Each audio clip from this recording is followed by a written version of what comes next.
ठीक है, हम लोग देखते हैं पृष्ठीय क्षेत्रफल एवं आयतन का सूत्र सिर्फ देखेंगे। ठीक है, मान लीजिए कि पृष्ठीय क्षेत्रफल और आयतन जो होता है उसका सूत्र हम जानेंगे तो किसी भी क्लास का प्रश्न को सॉल्व कर सकते हैं। ठीक है, विशेषकर अभी ये 9th में चल रहा है। देखते हैं कि कितना सूत्र होता है। जैसे पृष्ठीय क्षेत्रफल और आयतन, एक घन होता है, घन, घनाभ, शंकु, बेलन, गोला, अर्धगोला, जितना भी होता है, जितने प्रकार की आकृति है, जैसे इसमें घर आ गया, आपका खलिहान आ जाता है, गोदाम आ जाता है, उसको प्रयास करूंगा कि मैं आप लोग अच्छी तरह से समझ जाए। तो आप देखेंगे सबसे पहले आपको दिखाई देता है कि नहीं। सबसे पहले मैं घन से शुरू करता हूं।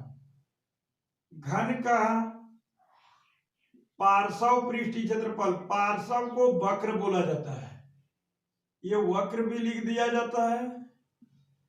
पृष्ठीय क्षेत्रफल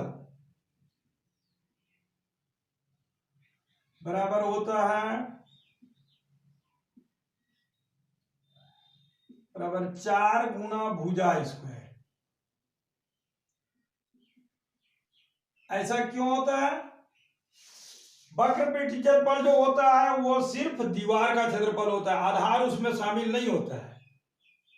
तो 4 तो फलक होगा उसमें, यानी 4 तो वर्ग हो गया, तो वर्ग का क्षेत्रफल भुजा स्क्वायर होता है।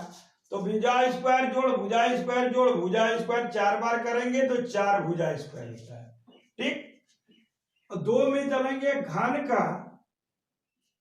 का कुल पृष्ठीय क्षेत्रफल, कुल को संपूर्ण बोला जाता है, संपूर्ण पृष्ठीय क्षेत्रफल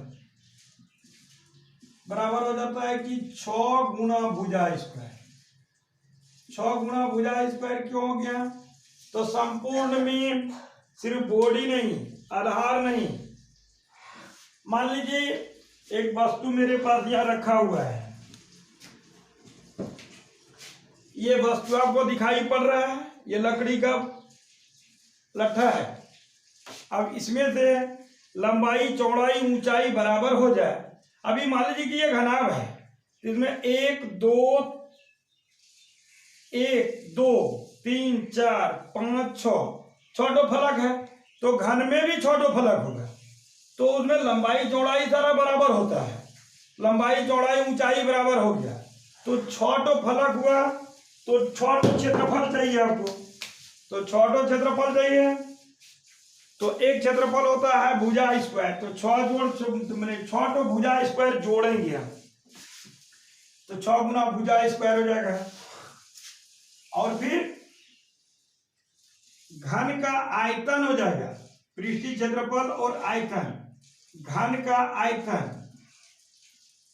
आयतन होता है भुजा क्यूब, यानी भुजा गुना भुजा गुना भुजा।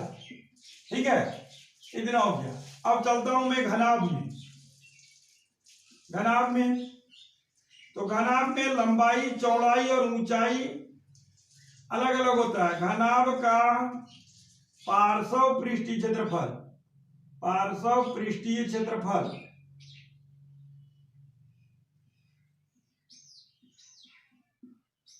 तो पार्श्व पृष्ठीय क्षेत्रफल, अभी अभी मैंने बोला कि दीवार का क्षेत्रफल, तो घनाभ का पार्श्व पृष्ठीय क्षेत्रफल, या फिर इसको लिखेंगे चारों दीवारों का क्षेत्रफल। कमरे के चारों दीवारों का क्षेत्रफल,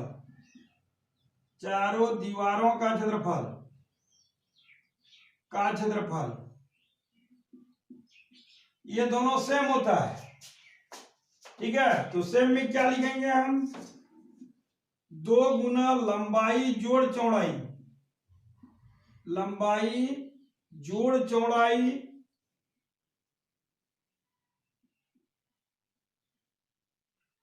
गुना ऊंचाई, ये हो जाएगा। यानी 2 गुना ऊंचाई गुना लंबाई जोड़ चौड़ाई, ये करेंगे तो कमरे के चारों दीवारों का क्षेत्रफल या घनाभ का पार्श्व पृष्ठीय क्षेत्रफल होगा। घनाभ का संपूर्ण पृष्ठीय क्षेत्रफल लेंगे हम। घनाभ का संपूर्ण पृष्ठीय क्षेत्रफल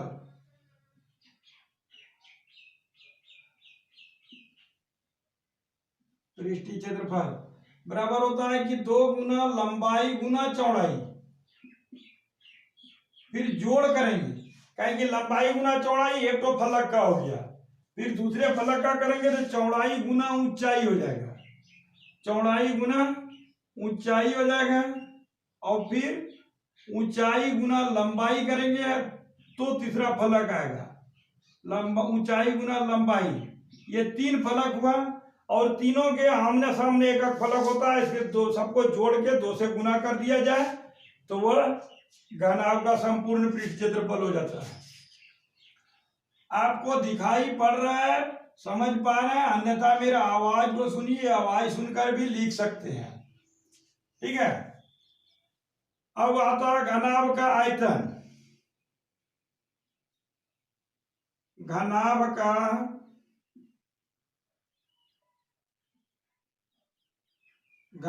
का आयतन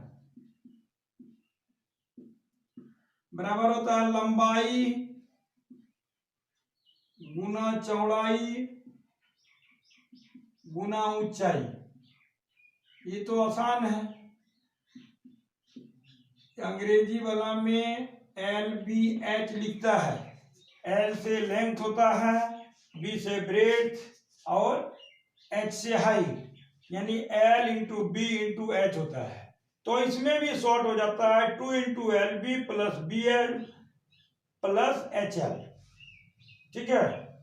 चलिए अब आगे क्या आता है, अगर आगे आएगा बेलन। बेलन जिसको सिलेंडर बोला जाता है, बेलन का वक्र पृष्ठीय क्षेत्रफल, वक्र पृष्ठीय क्षेत्रफल। तो क्षेत्रफल जानिए कि वो बॉडी का क्षेत्रफल सिर्फ होता है, तो वक्र जिसको बता दिया कहता है 2 पाई RH। ये हो गया। मान लीजिए कि बेलन मेरा ऐसा है, ऐसा बना हुआ है, ये यहां से ऐसे हो गया, ये मेरा H हो जाता है और ये R होता है। रेडियस यानी त्रिज्या को रेडियस जो बोला जाता है, उसका शॉर्ट फॉर्म R लिखते हैं, और हाइट जो सिलेंडर का जो हाइट होता है ये H हो जाता है, ठीक है। उसके बाद क्या कहता है कि इसका कुल पृष्ठीय क्षेत्रफल, बेलन का संपूर्ण पृष्ठीय क्षेत्रफल,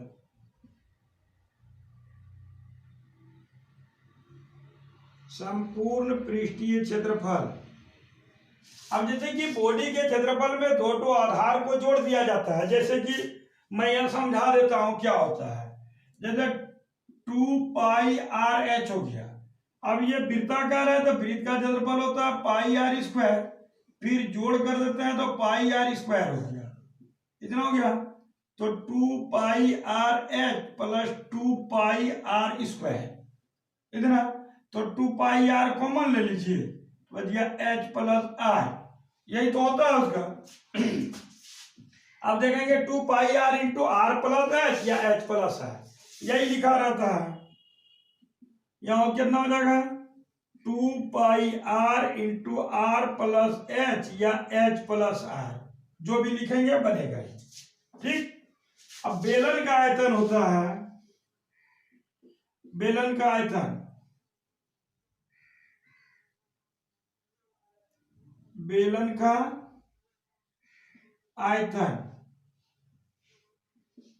पाई R स्क्वायर H, ठीक है।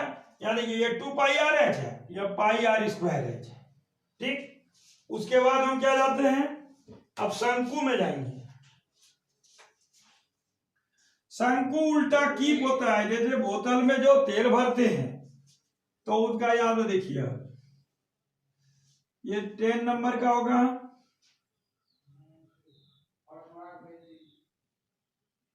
शंकु का वक्र पृष्ठीय क्षेत्रफल, वक्र पृष्ठीय क्षेत्रफल ये होता है पाई आर एल। एल शंकु ऐसे होता है, उल्टा की ऐसा, तो ये आर हो गया मेरा, ये एल हो गया, और ये एच होता है।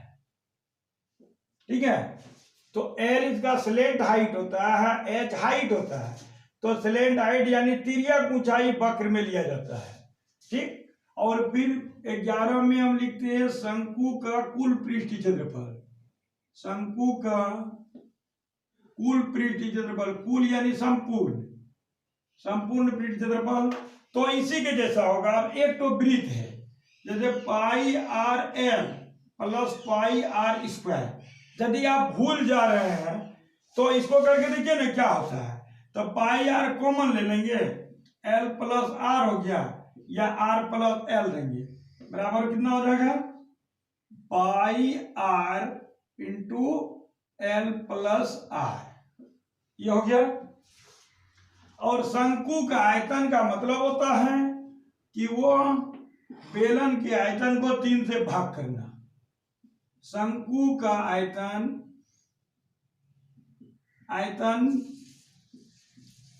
बराबर हो जाएगा 1/3 पाई आर स्क्वायर एच।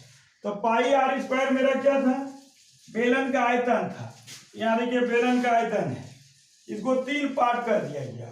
3 पार्ट करने का मतलब ये इस प्रकार का होता है, ये देखिए बेलन है, बेलन है, इससे एक तो शंकु बना दिया जाता है। तो शंकु मान लीजिए ऐसे करके एक शंकु बनाए, हम तो बनाए एक तो शंकु, इसको काटे हैं, एक शंकु यहाँ, दूसरा यहाँ, यहाँ तीसरा हो जाता है। 3 शंकु इक्वल पार्ट में वो बढ़ जाता है, इसलिए इसका बेलन के आयतन को जब शंकु का आयतन में बदलते हैं तो वह जो है ना बेलन का आयतन को याद रखिए, उसको 3 से भाग दीजिए, शंकु का आयतन हो जाएगा। ठीक, उसके बाद अब क्या चलेंगे हम लोग, गोला का आयतन। गोला का ये नंबर 13, गोला का वक्र पृष्ठीय क्षेत्रफल, वक्र पृष्ठीय क्षेत्रफल और गोला का संपूर्ण पृष्ठीय क्षेत्रफल, गोला का संपूर्ण पृष्ठीय क्षेत्रफल।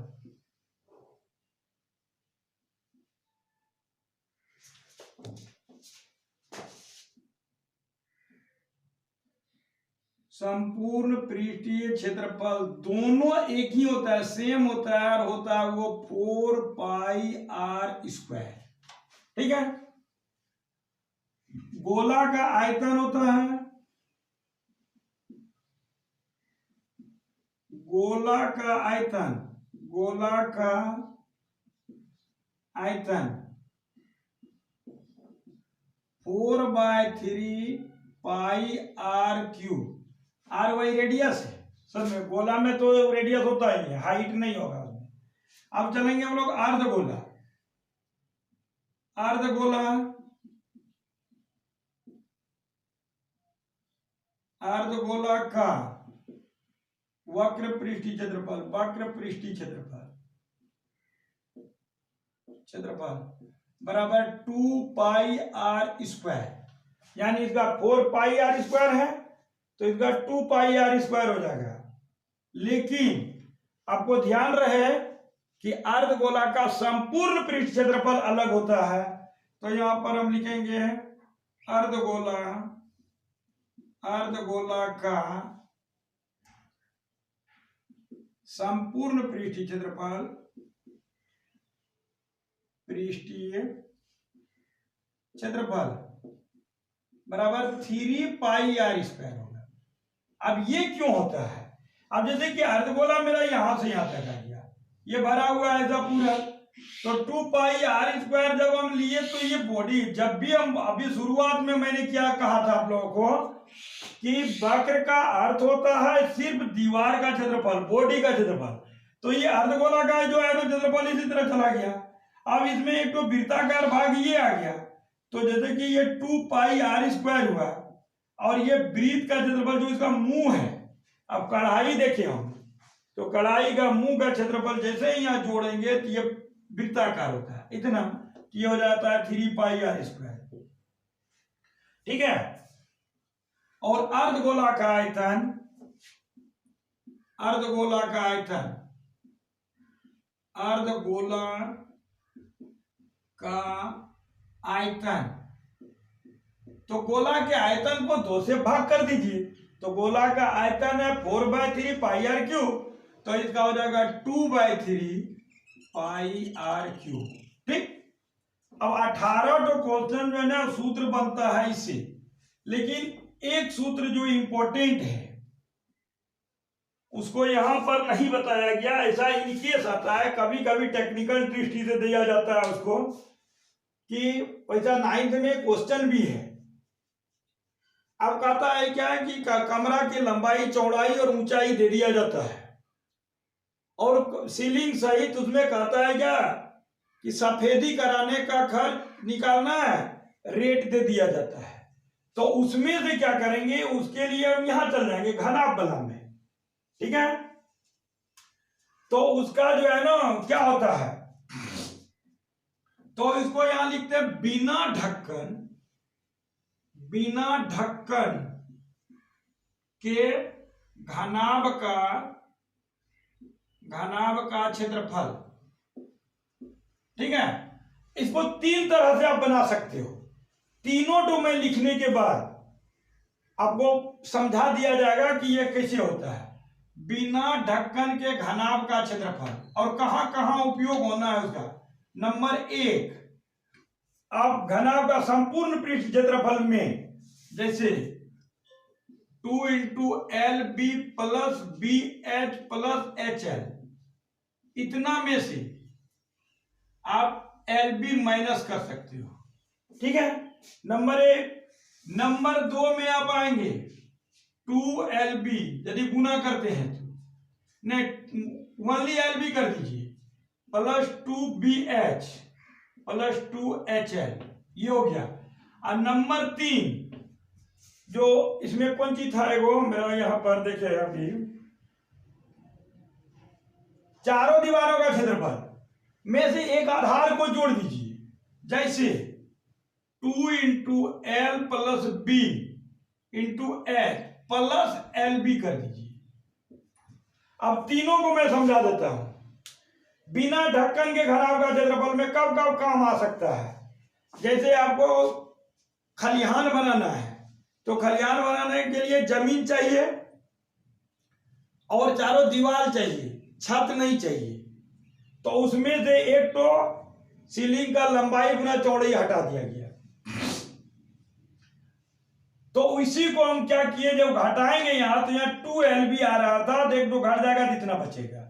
और इसमें क्या कहा गया था कि चारों दीवारों का तो क्षेत्रफल है, एक तो आधार को जोड़ दिया जाए। अगर सफेदी कराने का खर्च मांग रहा है तो सीलिंग को जोड़ दिया जाएगा। खलिहान बनाने का काम आएगा तो जमीन को जोड़ दिया जाएगा।